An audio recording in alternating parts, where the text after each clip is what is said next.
I'm busy getting rich. You think that I'm gonna stop for you? The song you just heard was rumored to be a diss track Nipsey made for Big U. That song would trigger a series of tragic events. But first, let's see why Nipsey decided to make this song, broken down by Hood War stories. Animosity between Nipsey and Big U started when Nipsey wanted to cut ties with Big U's label. Nipsey was allegedly locked into a shady deal where he felt he was being extorted by Big U. But according to Big U, his version of the origin of conflict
began when Big U left the music industry. Nipsey had Big U's recording equipment and Big U wanted it back.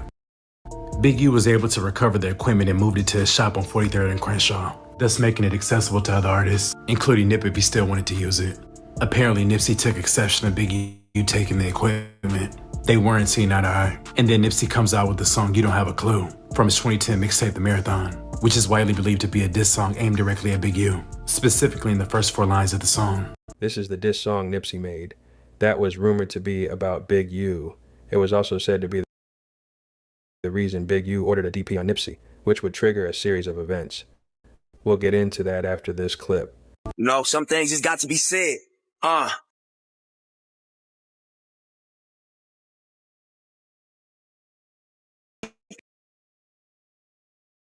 They supposed to have control of what I do, but look, they don't got a clue of what I've been through. House until I moved. Struggle, use a fool. Then you fuck the middle man. Get on your marathon and get your loot. I hustle cause I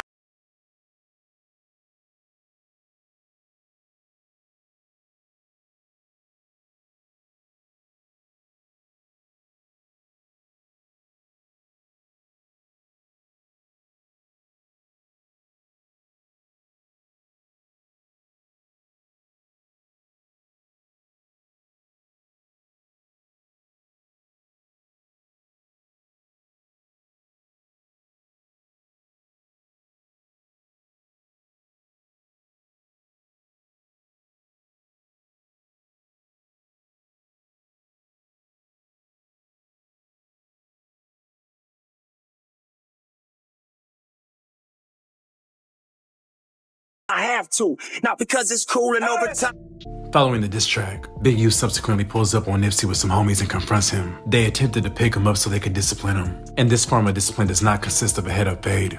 Before Big U could take Nipsey away for the DP, Black Sam jumped in front and told Big U that Nipsey wasn't going anywhere with them, and Big U responded by wanting Black Sam to stay out of it, saying that Black Sam was never from 60s and that this is gang business, although he did understand the sentiment of protecting his brother. In addition to the equipment ordeal, family disputes have caused these two to clash in a real way. Nipsey's first baby mother is Big U's niece. During this time, Nipsey and his baby mother were not getting along, as he did not approve the company his baby mother had around his daughter. Allegedly, guns, drugs, and alcohol were in the vicinity. Allegedly, Nipsey would go solo to his baby mother's house and pistol whip the guy his baby mother was with for having his daughter in that unsafe environment. Nipsey beat him up bad to the point he had to get sent to the hospital. Allegedly, his baby mother was harmed in the mix-up as well. Shortly after Big U heard about the incident, he pulled up to Nipsey's store and confronted him about it. Words were exchanged, and it led to them fighting in the alley. Big U allegedly gave Nipsey a beat down. This led to Black Sam going back inside to retrieve a pistol. He proceeded to fire a shot in the air to get Big U off Nipsey. LAPD arrived almost immediately, where they saw Black Sam with a pistol in his hand. The officers then opened fire on Black Sam, but not a single bullet struck him. They were all arrested and taken to the 77th Street Division. All three bailed out the next morning. When Nipsey began collaborating with YG in 2011, he brought YG to 6-0 territory for Nipsey's part in the Bitches Ain't Shit video shoot. Big U did not approve of Nipsey bringing a rapper from Treetop into the set. During the early 2010s, it wasn't very common to have Pyrus hanging out in the 60s. So when Big U got at Nipsey had to defend his decision by having to fight multiple 6-0s just to have YG in their hood. And the love from Nipsey was reciprocated when YG invited Nip to the trees for the I'm a Thug video shoot. The two became good friends and collaborated on numerous songs in the upcoming years. Over the course of the next 7-8 years, Nipsey's career continued to elevate to the next level, including a Grammy nomination for the Best Rap Album, but there were still internal issues behind the scenes. Throughout this period, Big U and Nipsey's relationship seemed to be hot and cold, and for a brief period, they both seemed to be on a good accord. Remember that. He did what no other rappers do today. He sold his own music. He sold his own music. So when I came along, and Steve came along, we had a formula that merged with what he do, but he outworked any artist I've seen. I'm talking about business-wise. I'm not talking about on the mic. Because if you notice, this man is more professional than 90% of the dudes who are trying to grow to his level. But I'm saying that to our young babies. To a T, he outworked a whole lot of people. And this is the reason why we are giving him the award, the Businessman Award, because he really exudes everything that you need to exercise in business. So let's give this man a hand and clap it up for him. But Black Sam and Big U never liked each other, with Black Sam disapproving of the way Big U has handled things pertaining Nip, and with Big U being pretty vocal of his dislike for Black Sam. And then I'm gonna keep it 100. Me and his brother wasn't cool. Me and his brother wasn't the best of friends. You gotta understand, like I'm gonna have friends that my don't like. I'm gonna have friends that my brother's not gonna like. You gonna have people that your people don't like. You know what I'm saying? Since he's been out of prison, Big U has gained a rep for allegedly strong-arm extorting any rapper or artist that comes into 6-0 territory. Anyone with the big name needs to pay a tax and go through Big U to be granted entry access and the ability to be in the 60s without risk of being harmed. In early 2019, DJ Khaled, Nipsey, and John Legend teamed up for the single Higher. Initially, Nipsey had brought DJ Khaled to the 60s for the visuals of the song.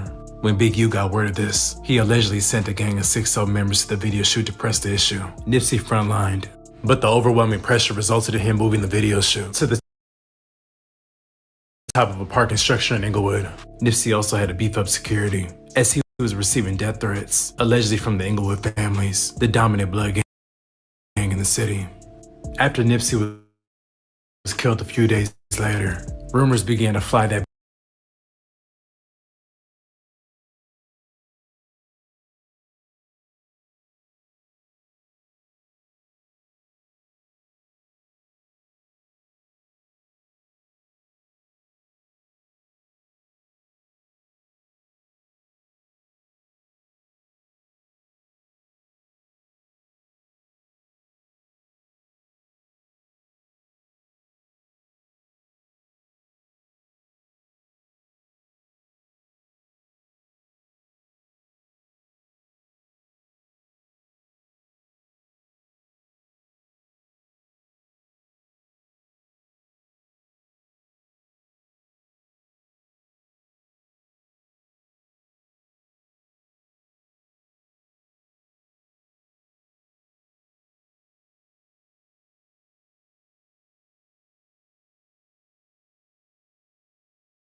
Big U had allegedly orchestrated orchestrated the murder, with many people pointing out their past issues, as well as Big U not attending Nipsey's funeral. Fans were also thrown off when a screen-recorded clip of Big U's live began circulating the internet.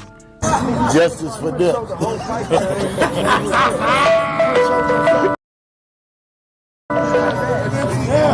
But your boy would have been there like, yeah. You did. You did. Eric Holder, a previous hot-headed and known shooter from the 6-0s, as well as a former friend of Nipsey's first baby mother, was charged and eventually convicted for Nipsey's murder. In a recent interview with Big Boy, Black Sam alluded to the possibility that Eric Holder was sent by someone, which has again sparked up a whirlwind of theories, saying that Big U was allegedly involved. People have speculated that Nipsey was getting bigger than the program and was defying the first law of power to never outshine the master. But this is all speculation and has no base. Big U has repeatedly denied that he had any involvement in Nipsey's murder, saying that Nipsey was like a little brother to him. Black Sam continues to keep Nipsey's vision alive. If you go back and follow the details, Nip and Big U got into it. Big U hit Nip Daddy across the head with a bat. His brother had to come out and shoot. Click like. The clip you're about to see of Charleston White breaking down his take on Big U involvement in Nipsey Hussle's untimely demise. And if it couldn't get worse, Wack weighs in on what he thinks Big U is actually doing. Before we get to that, let's hear Charleston White. Get in the comments and run the likes up. Shoot the gun. Hey, y'all get out. Say, Nip, come on, nigga, we finna come beat you. Because I don't want to pay that $20,000. You say it's over this equipment, but the white folks is pulling me away from the set. I met a Jewish white boy on the front row at the Los Angeles Lakers ball game. Me and this white boy getting drunk. We started talking business idea. This white boy see I'm a sharp nigga. This white boy pulled me into business ventures, the vector sector. Right? So now I'm being expanded, but now they pulling me away from the set. The set have made it known nobody's bigger than the set. Nobody's bigger than the program. Nip had gotten bigger than the program. Quando is a reminder that nobody's bigger than the program. But Nip had gotten bigger than the set. Well, what do you mean by that, Charleston? Think about when Big U and all the other big homies and the OGs in the hood, they standing in front of Nip shit. They standing on the street corners. When Nip pull up in that motherfucking platinum Jaguar, he pull up in that motherfucking platinum Jaguar, nigga, them fresh ass Puma with all them goddamn chains on, and then he opened up the door. He got a Hollywood bitch coming up out of there, London Lauren, one of the baddest Hollywood bitches we done seen. When the little homies see Nip pull up, do you think they gonna stay here and talk to the big homies, Big U and them? They gonna make an about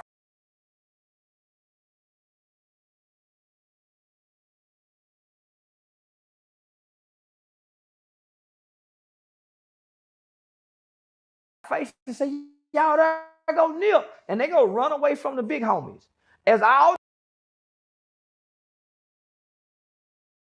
the excitement going to Nip, all the brawls, everybody, the store, what you think the big homie sitting back saying? Now Nip is growing. Nip, that Monday had a meeting with the LA County, with the LA Police Departments on gang intervention program before he come up dead.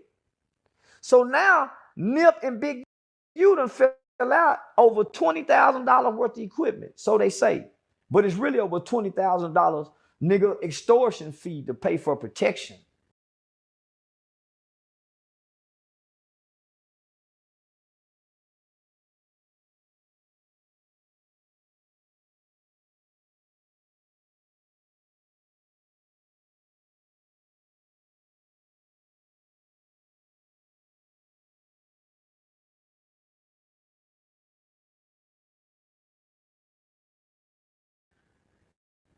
Yeah, Nip was being extorted too. He had to pay for protection. That's why they got that video of him that Wack 100 say they got of him. Why would they let Wack even make that statement?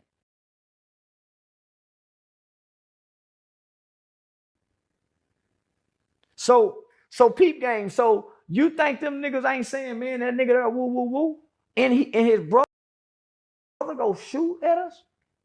That nigga brother pull a gun out on Big U, nigga. His brother pull a, nigga, you don't pull no gun out on no nigga. Every street nigga know, nigga, I don't give a damn where you shot that gun at. You pulled it out on me, nigga. And Big Black Sam ain't never been down with the set. Black Sam have always tried to pull them niggas out of Nip's business and get him away from the set. But you can't do that, cuz. Quando Rondo is a baby, my nigga. That nigga's a kid. That's why he cried at that murder scene like that. If I'm in the gang, homie, and I'm in the set, and I see one of the homies break down like that, homie, nah, homie, y'all give him a pass. That's a mental breakdown, nigga.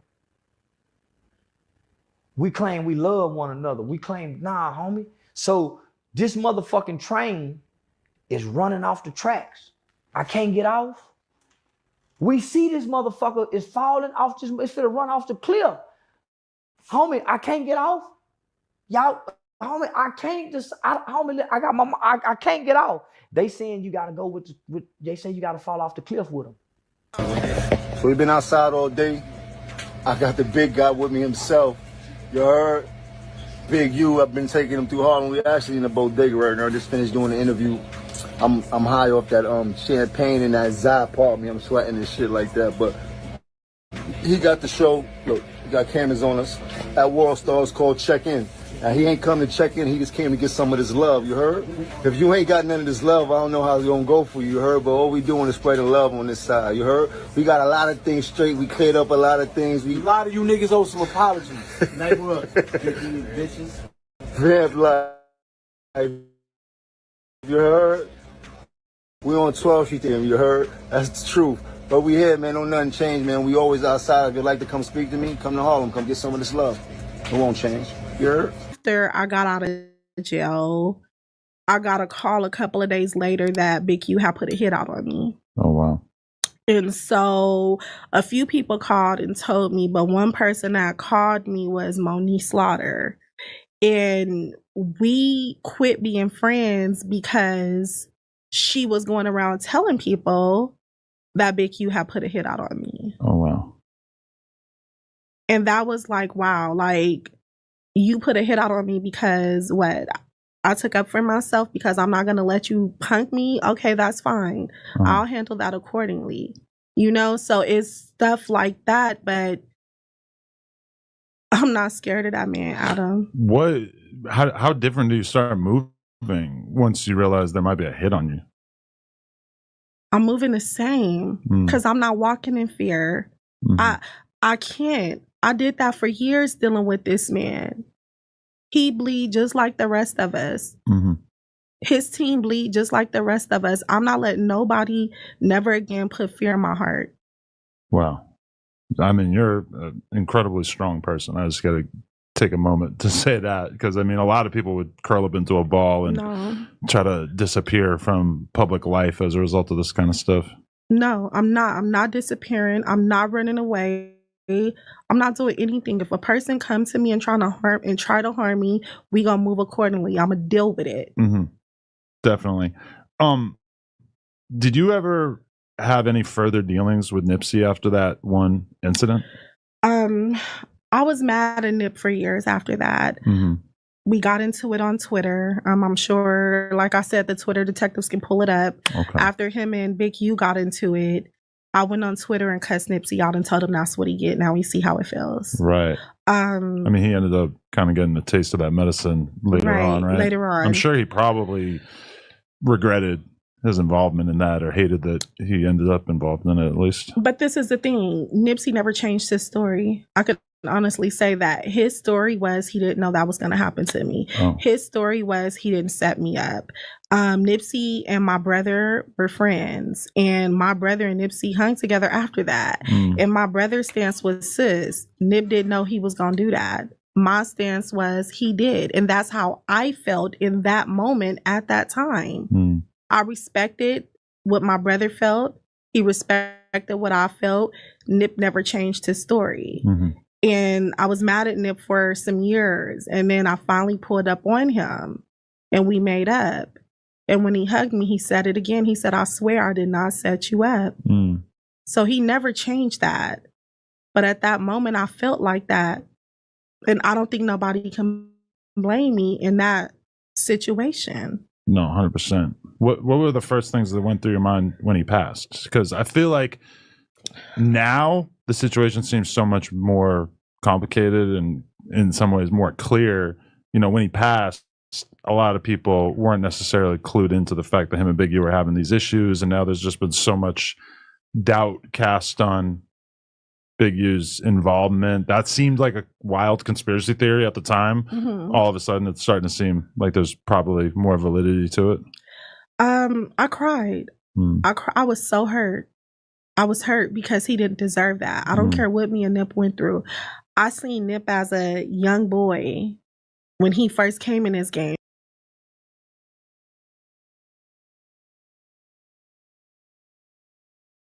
You know, and he really didn't even need Big U. He was Nip before anything. And so I was very hurt because I seen what he had become. Mm-hmm. And he didn't deserve that. But when me and Nip made up that day, I told him, something's going to happen to you if you don't move from over here.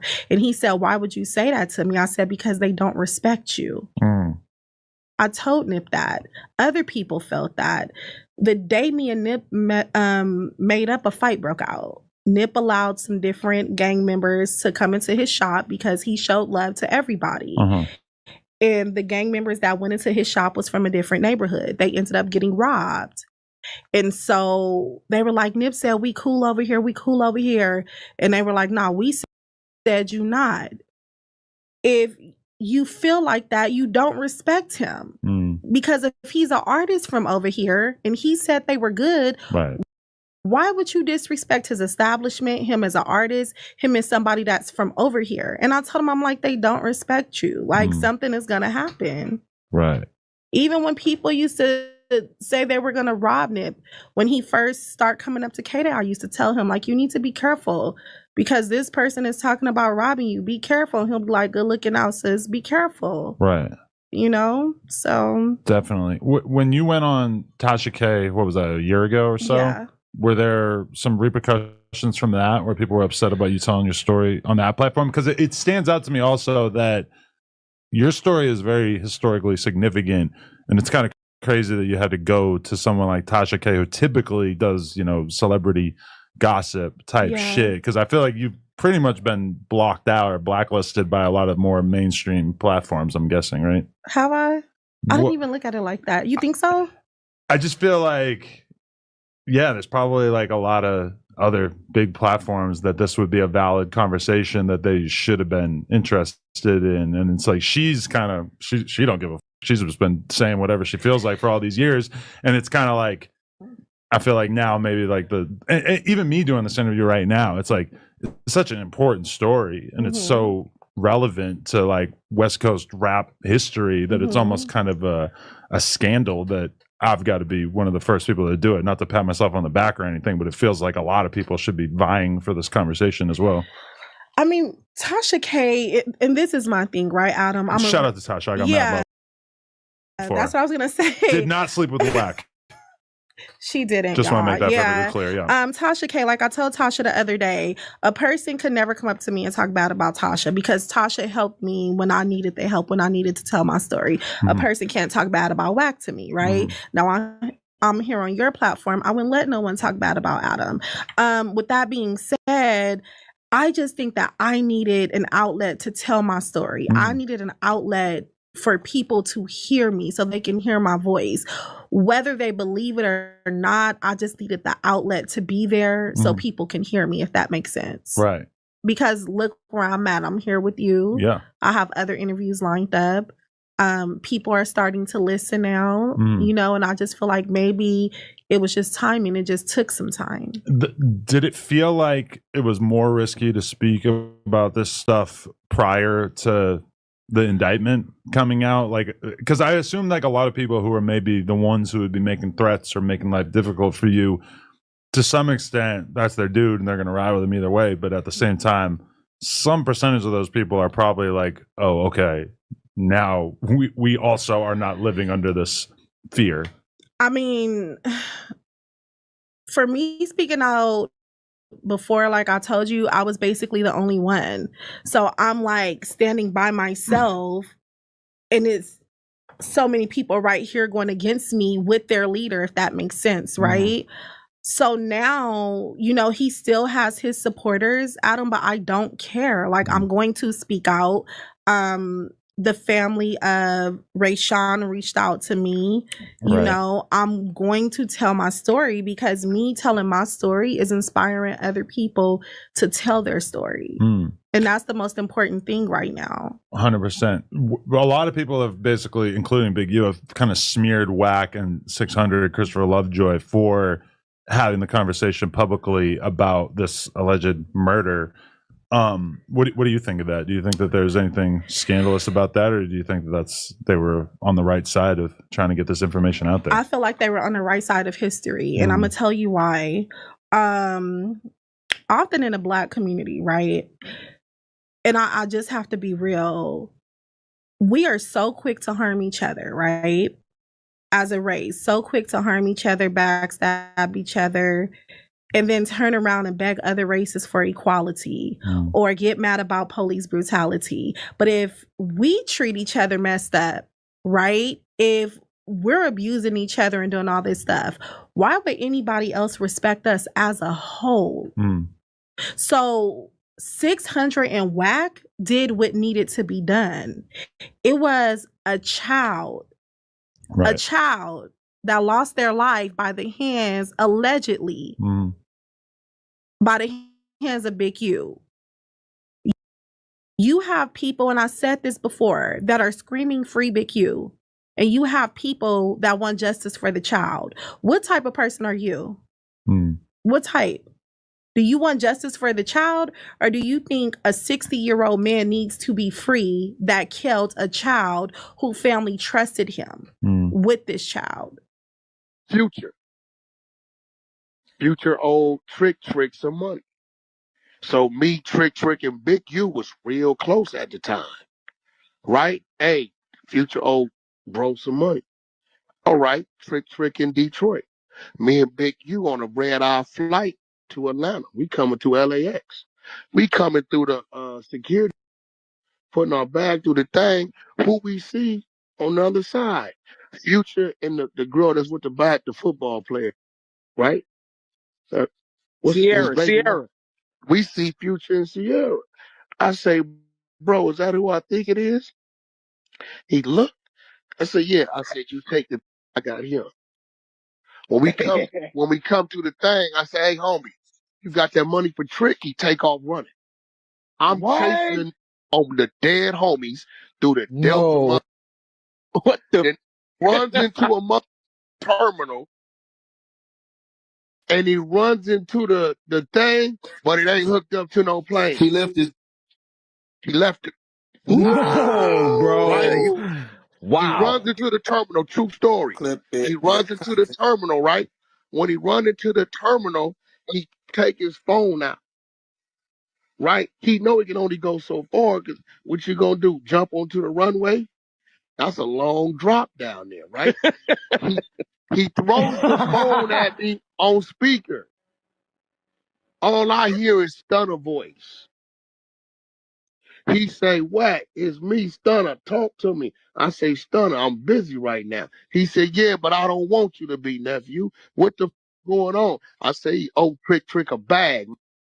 He can't be in our backyard and he owe bro a bag. Either he gonna pay or he finna get dumped and then he gonna pay. Right? Trick at home sleep. He don't know what's going on. He in Detroit. Right?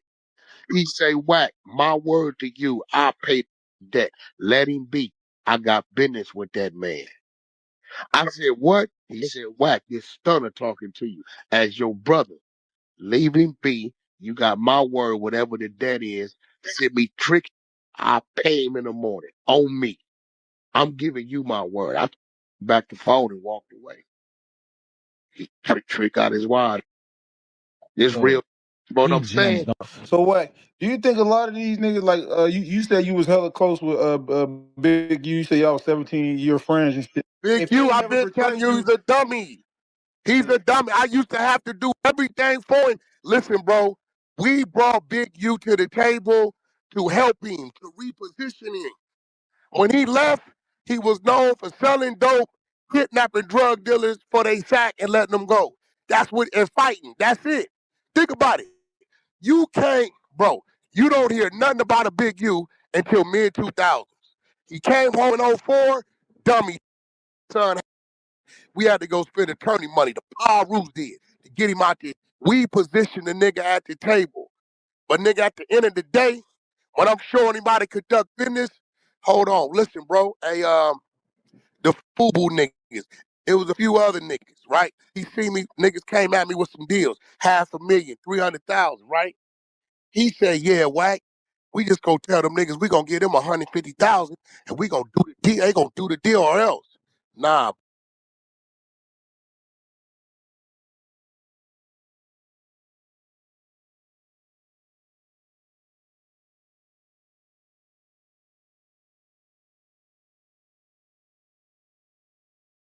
bro, that ain't how that happened. I'm gonna show you how to do business, Big U. Hey, bro, they got a 500,000 on the table. Now we telling you right now, we gonna make them pay points on their side. And we developing a relationship so we can do future business. This is why we need you to do this business. So 500,000 your way. You want to kick us something cool? If not, we work out something later. Maybe something pop up and we can come together and do something. All right, Wack, send them deal memo. He like, Wack, cuz these niggas is, nah, bro. Longevity equals success. You go tell them niggas you gonna give them 150,000. They simply gonna tell you call the attorney and you ain't gonna hear nothing from them no more. Niggas did the deal. They still gave us 15%, right? We made another bag on the other side. Now we got both lanes open for business. So long as I was there to show him what to do, he was doing it. When I read that paperwork, he went back to his old ways. He's literally extorting a nigga for $1,000 a week. what, $1,000 a week? That's some 1,000 a bum week, nigga shit. 500 a week, 1,000 a week. He's extorting them. And look, listen, bro, I gotta record. It's on the paperwork. Yeah, it's Lou, on the when paperwork. I get back from picking up my kids, right, I gotta record. Victim one, I know him. His name is Dale. They call him Monster. I did business with him. I booked artists with him to do little clubs for him before. In October, he called my phone, him and Loose Cannon.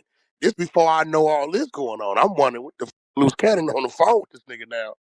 You know, now that I know what I know, right?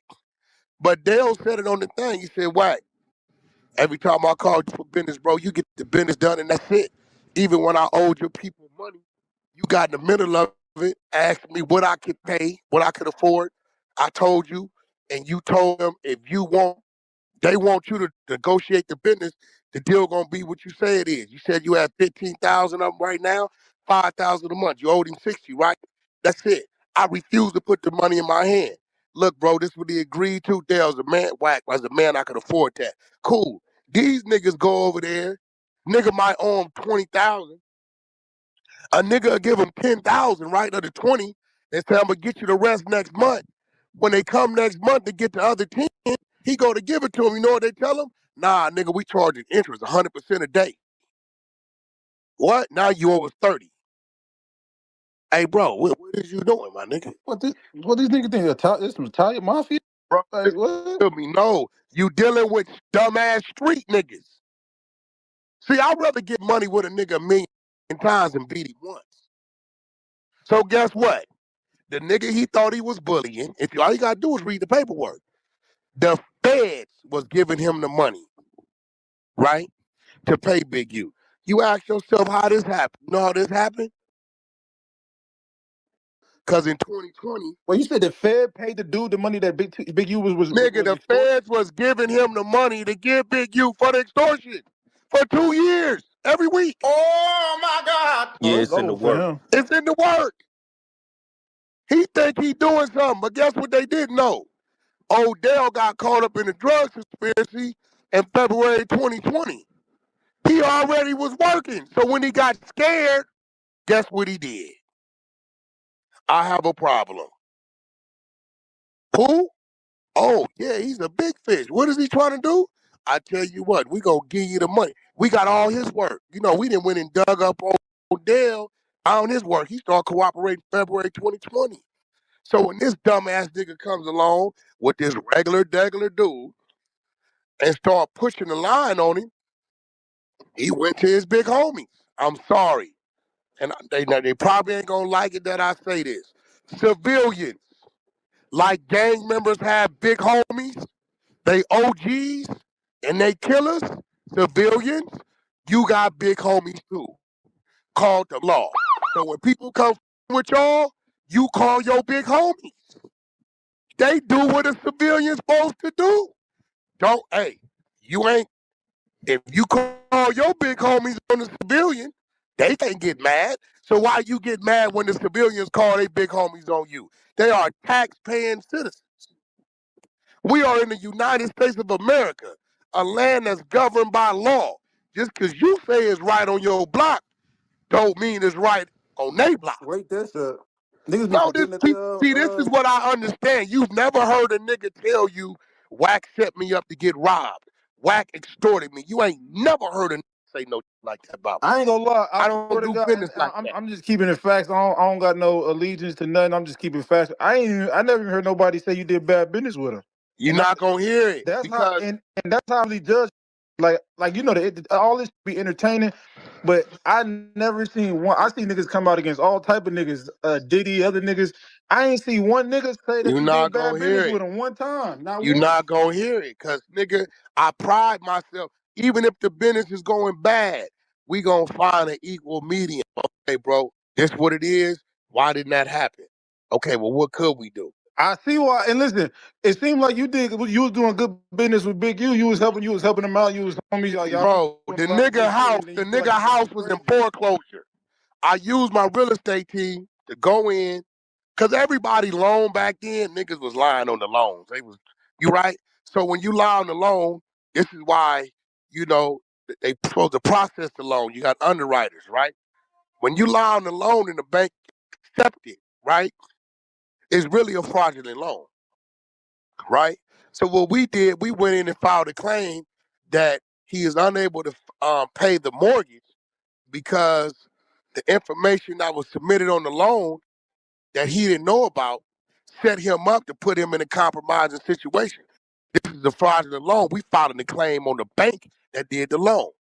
I do this for him. Tied up for 7 years, no mortgage. His motherfucking foreclosure, everything froze. The same house y'all saw 600 put up, that house. Damn, so you I was real saved that. homies. Like you was really looking out for the nigga, Bro, all type of shit. hey, I bro, see his why you got on son, his ass once he betrayed you. I ain't know bro, all that. I didn't know y'all was his close like that. son, the nigga's son, his son broke into USC. He had like 23 counts of breaking into the little dorms, right? The homie down there that was head of the situation is from my side of the track. I put Big U in my road. We fly down there.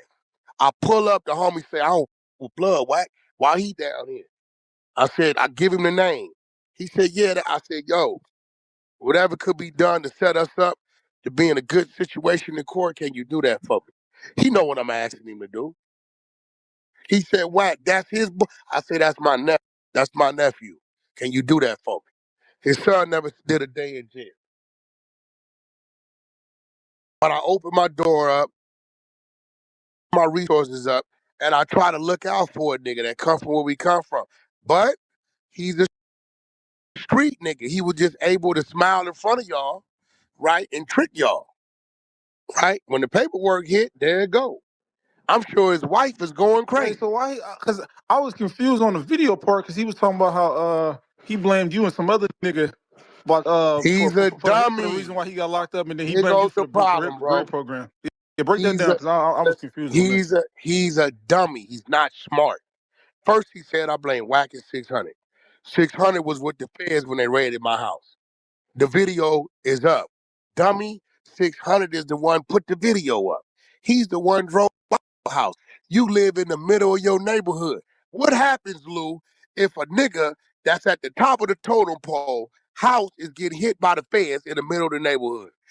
Everybody know in the neighborhood. You in the hood, nigga. So the phones is ringing. They hitting Cuz house right now. What? They hitting Cuz house. They round that. You know what 600 do? He called me. I say, bro, if you ain't went and saw it, don't jump out the window on the internet with that. You'll be looking stupid. He said, you right. I'm finna go drive by there and see. Everybody know where he live. Ain't no mystery. He drove by there and saw. Nigga that tipped off federal.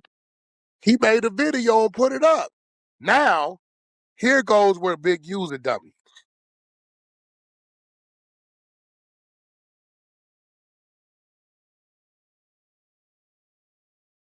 The family clearly said not to alarm you or warn you. And we did anyway. The fact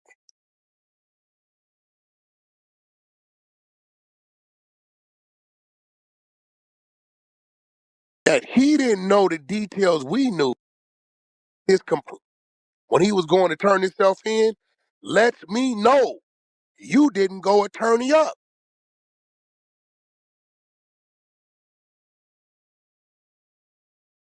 If you would have went and attorneyed up, you would have known what your charges are.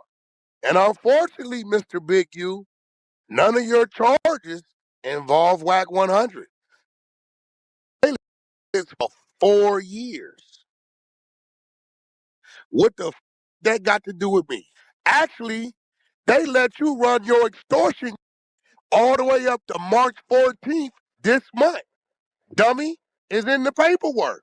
Just go read the paper. It's in the work. How Wack know what he know? Read. Oh, again, a lot of you dumbass niggas dropped out. You know, I got my GED in Central Juvenile Hall, and I continue to read and educate myself. So, you know, Hey, wait, wait, quick question for you. Why is it so hard for niggas to just do the full transition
from the streets to the, because it's like once you get to the like legit money, you getting $2 million from the city with the grid program. you, Like, why you know niggas what want it to be is? street Some niggas still? people, Like at I 40, used to 50, tell it's dude all the crazy. time, Lou, I used to tell dude all the time, because we was doing a lot of short sales, right? Like maybe 2006 to about 2010. Dude would not leave the hood. Some niggas is scared not to be around where their homies is outside at, bro. He Wait, wouldn't do you think leave. these niggas is like two instances? Because I know No, you went. I know you went. I know you got locked up young and shit. You was telling me. But these niggas is institutionalized and don't know how to just transition all the way. Like think they what it gotta. was with him? He Yeah. wanted to, he wanted to achieve the things the ballers of his era got way before him. So I'm gonna buy me a big house in the hood. So in his hood, the overhills is the prominent 60, right? So they got the big houses or what they proceed to be a big house today, right? So I think when it was time to have it, he didn't have it. So he wanted niggas to know I got it. Before we end the video, I want to leave you with one last clip. It's no secret internet rumors have Big U tied to Nipsey Hussle's untimely demise. What are your thoughts? Like and share this video if you enjoyed it. Shorts, checked everybody else. Okay. Left. They say came back with a red shirt on. Tiptoed through the alley.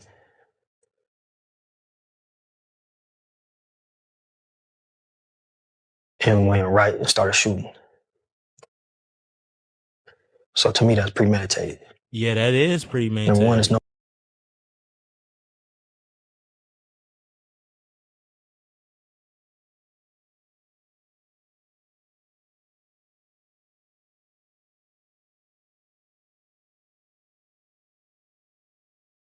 red shirts in the hood. You can't buy no red shirt. No liquor store sell no red shirt. Number two, when a nigga come through the alley with a red shirt,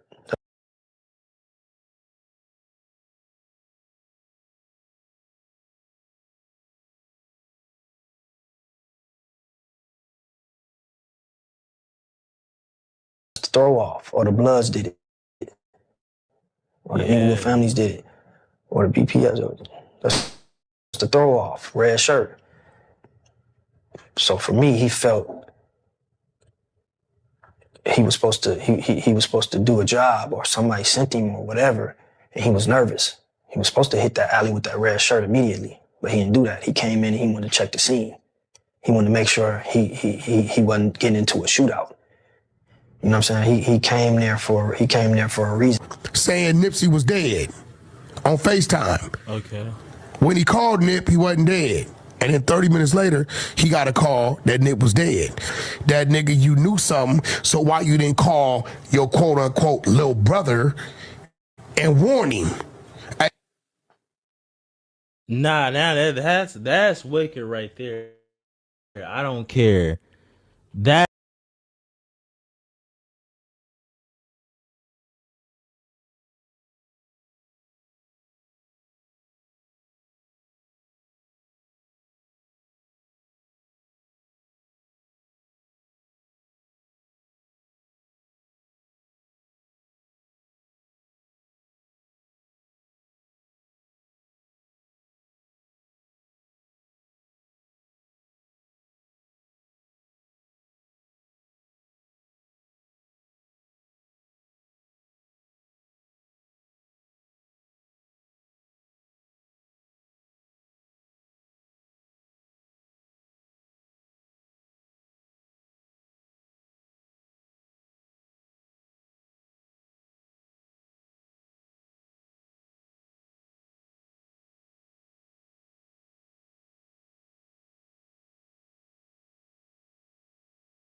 Why is everybody putting up with ads like it's 2010? Like, it's 2025, guys. Just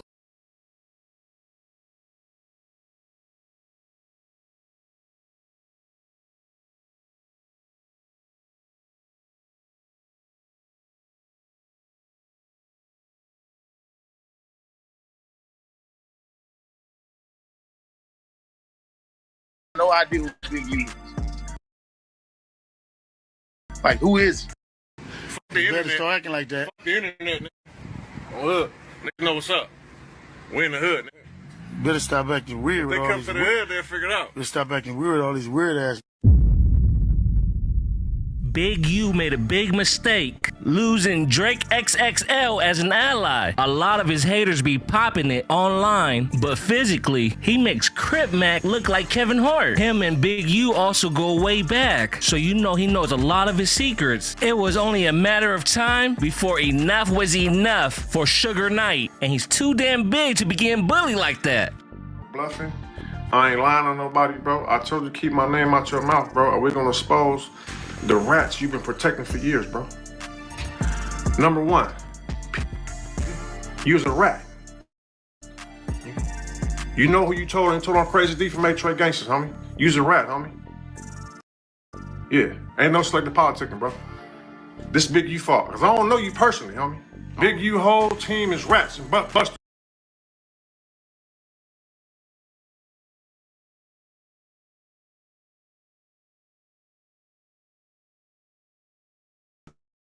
Between this war with Big U and Wack 100, losing 600 on his side probably hurt him the most. Because now that the neighborhood is not rolling with him, Big U or anybody around him, he's exposing it all. Pause. See, recently, Big U got a lot of backlash on his Willie D interview when he spoke on Nipsey. It's either he's slow or he hate Nipsey, because he can't help but put the man down every damn time he speak on him. Because you can tell the Nipsey backlash gets to him. Something in him just can't help it. He just got to say something to piss off all the fans. He wasn't my equal. Him nor his brother was my equal at that time or any other time. Now, anybody that got love for Nipsey, they ain't too happy about it, including 600. 600 was so mad, he said, I'm gonna go back to the 60s. You know what I'm saying? Original Dime Block, you know what I'm saying? There was a lot going on around here, so I'm gonna show y'all some stuff. So I building, we used to hang out in buildings, bro.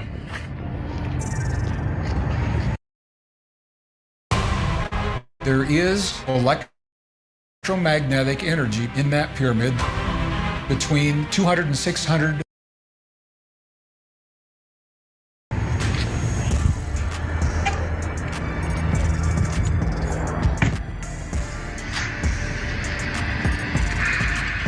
And do a video exposing all of Big U lies, allegedly. One of it is his name in the music industry. In fact, when you got out, you was on Suge Nuts. Yeah, give Bear Claw his credit, bro. You know what I'm saying, for having his own studio and music connections. You know what I'm saying, because it seemed like every time somebody plug you with something or link you with somebody, you take all the credit. See, in his interview, Big U claimed that it was all him. Dog Pound wore jerseys with Unique CD on it. So I was always in music, and it's funny how these lames are always talking about they helped me get in music and do this crazy, because it's evident. And once again, he's claiming credit for the man Nipsey became. The man that we say this is the type of man we need in our neighborhoods. It's a man that love, built that man. Love his. You try to say you made Nip. How you make Nip? Go make another one. All these other artists, you done been trying to act like you signing, you ain't done nothing for them. None of them went nowhere, bro. So if you made Nip, go make another one, bro. He also questions why Big U didn't go to Nipsey's funeral. Did I go to the funeral? No, I didn't go to the funeral. None of his family messed with you, bro. You told the homies F his funeral, bro, and didn't even go to the funeral. You forgot I was there for them occasions, bro, when you tried to be a bully. And the reason Big U gave is because he said he just don't like going to funerals. He don't want to see his boy like that. I didn't want to go through that, and I definitely didn't want to see my laying in no casket, did I ain't looked at a casket or nobody laying in the casket, bro, and I don't know how long. Hey, to me, that's a good reason. But how the hell did you make it to all these other funerals before and after Nipsey's death? Man, this some bull. Speaking of bullshit, let's be real. Big U in the music industry, that's not really a name you look for. Because besides Nipsey, who else he had? His group OSBS, or I like to call him TSBS. What is the vibe though? Well, I'll tell you, the first song is called Everybody's Baby Mama. Ain't nothing wrong with that. Now, somebody did that to That's you. part of the game. I don't really care. Cause right after I checked them out, I said, this some bull. Speaking of OSBS, Big U claims because Nipsey brought him back, it made him want to sign OSBS and really get back into the music industry. Nipsey brought me back, so I had signed OSBS. But when he first came out with OSBS, he never mentioned that.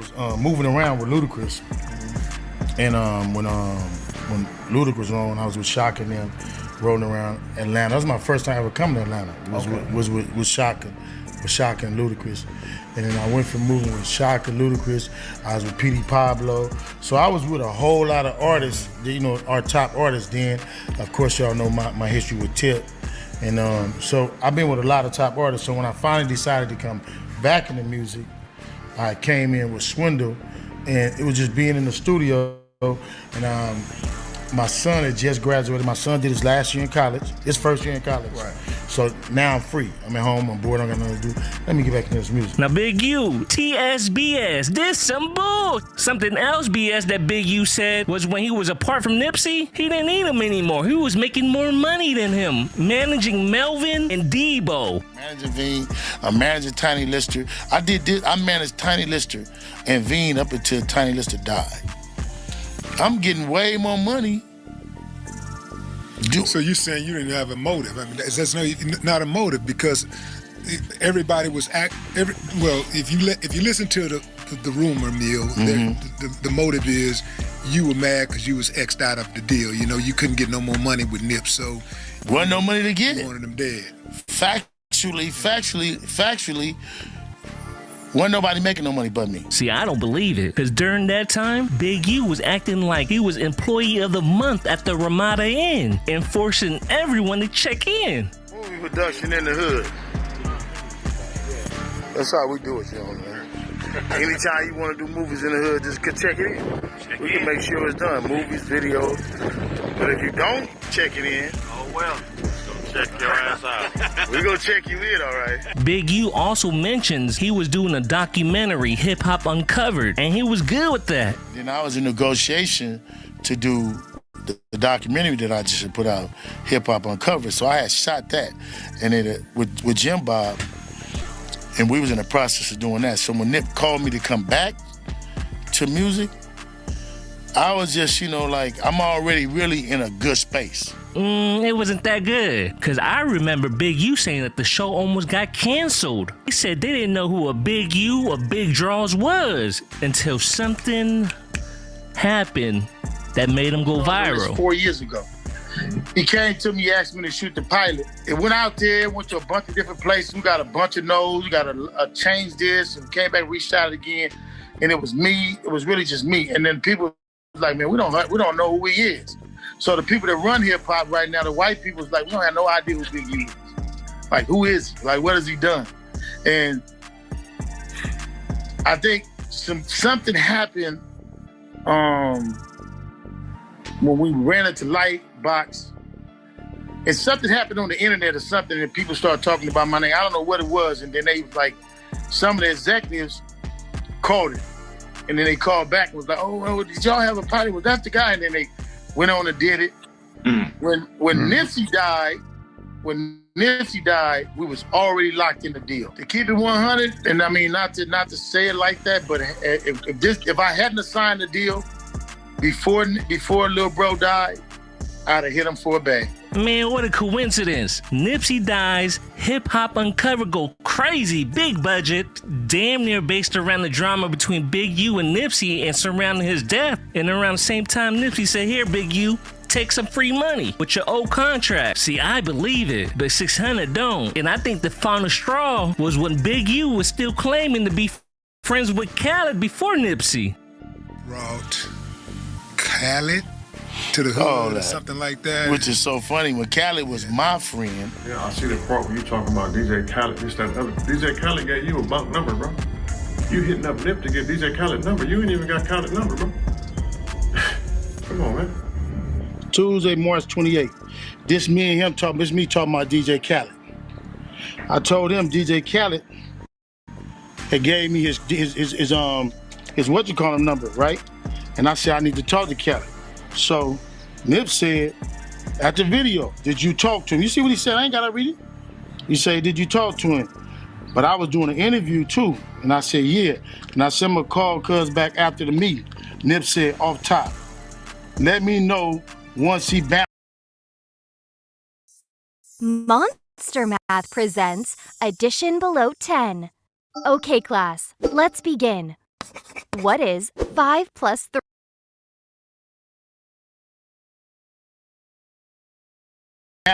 The only people I think that believe that might be Brick Baby and Seti Nash. But 600 had enough and gave Big U one last warning for the 1000th time. But I believe him this time. One more chance to do this, bro.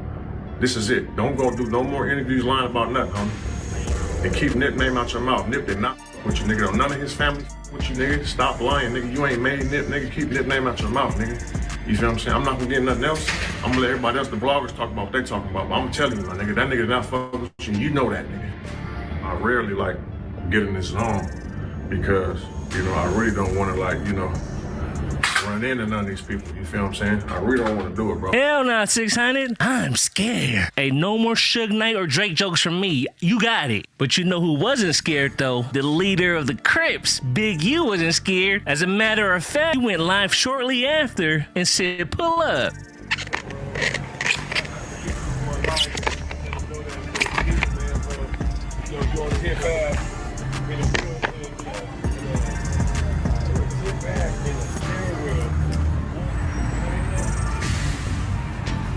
600. Man, who the hell?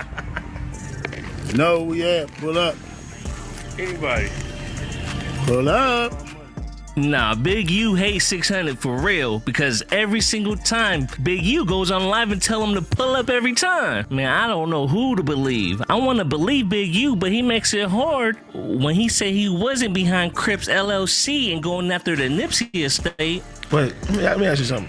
What was up with this whole Crip ENT? What the that shit they was trying to tie you into? Crip, it was like Crip. Another one of them things. Crips LLC. Yeah, Crips LLC and said you owned Get all that this off, cuz. We gotta know. Oh, he got that? Because I'm about to say. Hey, look, and another one. Yeah, get that off, cuz. We like, that's crazy. That was so weird. Like, I was like, Uncle Cole, we got he trademarked everybody. I wish I would have got it though. But the brick, not the trick, said you kinda was. Talking about one of your homies trademark Crip or you own the Crip some shit and took it from Big U or something along those lines.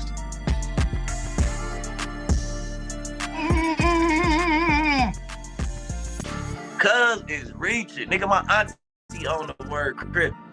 Damn, homies, they ain't take nothing from Big U. I'm 6 so Crip, nigga. What you talk about, nigga? Oh, look, the reason that I ain't even pushing that is because me and talk, and I ain't gonna talk about all that ain't for the internet, but it wasn't healthy, like how they obtained the word.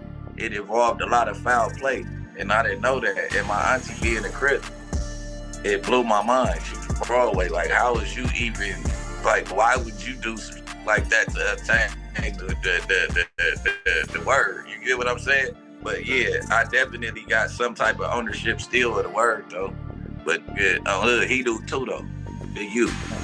And the Crips LLC owner herself is claiming that Big U was also behind trademarking The Marathon Continues and going after the Nipsey estate. Oh my God. Right. But you know what? Something else you said on your interview I wanted to ask you about too. And I want to be honest with you because when you explained after Nipsey passed away that you trademarked The Marathon Continues, I really didn't get your explanation for it. It sounded kind of predatory to me personally. So I kind of want to know, like, what was your reason for doing that? If you could explain. Okay, so you've been engaged in a conversation with me now for almost an hour, right? Right. I'm a businesswoman Gotcha. at all times, and that's just how my thinking goes. You know what I mean? Mm-hmm. And so, Nipsey, when he passed away, first of all, I contacted his little sister. Okay. As soon as I trademarked it through her DM, and but I'm thinking they mourning the death of him. She probably won't call back or whatever the case is, right? That was my mindset there. But I heard plans being made for The Marathon Continues. The one thing that stuck in my head is I listened to some people talk about doing a Coachella type of thing and calling it The Marathon Continues. They were planning to put on Big Useless. They was planning to put on this thing every year, and they were just gonna run it under the Marathon brand. And I thought, oh, damn, you niggas is something else. And I never opened my mouth, and I never engaged in the conversation. And it was Crips and Bloods, but always in this thing is somebody that's that's pushing the line from behind, from somewhere. You know, you're getting an order from somewhere. And I thought, well, damn, you know, and I'm a shrewd motherfucker. I can be. But I said, these motherfuckers had outdone me pretty much. And I said, well, this shit. So, you know, I'm not active in gangs and that kind of stuff. So I said, well, shit, I got to do something. But I felt like already just with the anger of losing Nipsey, I felt like, oh, I need to do something about it, you know? And so that was my mindset when I thought about this going on, and I'm hearing these plans that's going on, and I'm like, damn. So I said, you know what? I know what to do. I know what to do. They can go on and plan whatever they want to. I'm going to go online and I'm going to file the trademark for first I looked it up and it hadn't been trademarked. And so I did an application for it. And once I did an application for it, I wasn't worried about whoever else was going to come along after that and put on, do whatever. It doesn't matter. Because as long as I have the trademark tied up, then I could be able to hold it for his estate until whenever they come out of mourning or whatever the case may be. And I was shocked to see it because Nipsey always pushed ownership. And I was very surprised to find that of all things, they hadn't secured property, intellectual properties for the marathon continue. So when I saw it, I don't know if the people who were talking about these concerts or whatever, if they knew it, but so I went ahead and I did it, and I kept it for his family, for his kids. But like I said before, you know, Nipsey looked out for my son before. Yeah, I seen that too. He did some of Nipsey's first camera footage, right? He did Nipsey's first House of Blues on Sunset, his first performance there. You know, Nipsey didn't have a budget, so my oldest son came along with his camera and he shot him, and Nipsey said you could use this content to build your portfolio, and I'll never forget that. I met him once or twice, but his youngest sister and my son were good friends, so I'm acquainted with them, you know what I mean? And then also the thing with Lauren London, you know, she went through that situation and lost him. You know, I experienced something like that too in my early age, so I wouldn't never come along to take from them at a time like that. So I was pretty much coming along protecting them at a time like that. And so when you guys saw all this stuff in the media and, you know, we're fighting them and we're going to court and that kind of thing, that's not true. And we even made a statement. I never came out publicly. Cam Capone was my first interview, actually. But I did make a statement that we'll never fight them in court. You know, we'll never, because that's not what this was about. See, people are really apt to run to the media to try to explain because they want the public's opinion and that kind of thing. You know, I'm not into the public's opinion. So what I was doing, you know, I was doing on the low. I wasn't trying to get no accolades for it or no pats on the back. So when you guys thought, oh my God, how could she go and take their stuff? That's cool. You know, they talked about Jesus Christ. You know what I'm saying? So I just went on and handled the business and did what I needed to do. And we did a strict vetting that when it was time for them to start dealing with the estate out of probate, to see that the marathon was going to who it was supposed to go to. So now when you guys hear stuff like the estate settled and son gets this much and Lauren London gets this, you know, because we did that. And I saw Black Sam and we were talking and I said, I'm so sorry to have even put you through that to get to the point to see that it was for you guys all along. And he said that it was okay because I saved them a lot more than I had put them through by me even trademarking the marathon. But they have it. They have it, and it's theirs. So you have full intention when you grab it to give it back. But originally it was a play-doh that Big U wanted to do for itself, right? Him and Suge. Yeah.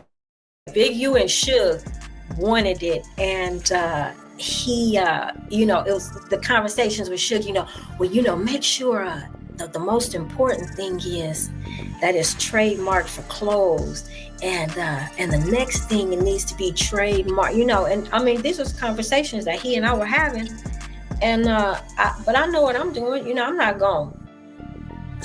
It's just my integrity, you know. I'm not gonna get down on that boy like that. for him. Should you? I mean, you know, I don't get down like that no way. I ain't the type of broad that was in the street setting up niggas and shit like that. You know, I never respected a bitch like that. So now watch this. I want you guys to all open your minds up. Big U tried the same ads really drive you mad. The game. Big U tried the same thing with me. Hey, we gonna act like you got control. I sold you. You brought me out of my Nipsey contracts. You go sue the estate. I put them all up 53 days after Nipsey was dead. He wanted me to double back and sue the estate. But yet when he was here, him and Nipsey already had an understanding on what that was and what that wasn't. He didn't want to do it, like she said from the beginning. He's never gonna do nothing himself. He always gonna try to get somebody else to do it. In the same situation, they wanted her to trademark it, and then they had to put on these shows and did all these things and stood behind it like they didn't know what was going on. But it ain't us, it's her. We doing something with her. Whole time it's them that brought the. And after that, now I'm believing everything that 600 said. Even this story. We go in your room, bro. You laying on the bed, bro. On your laptop. Face first. Legs twinkling in the air, bumping LMA. You want me to call SP? He was with us. He come get me. I'm next door. He said, man, look at Big U. I said, what are you doing? He said, man, nigga laid face down on the bed with his feet up, twinkling in the air, bumping LMA. I said, nah, you low. I walk in there, he bumping LMA. I said, what's wrong with this dude? It's kind of like funny, you know what I'm saying? These are facts. I ain't told no lies. He know this. And this is why it don't matter what I believe. It matters what you believe and what you think. So leave it all in the comments. Don't forget to like and subscribe. Let's go.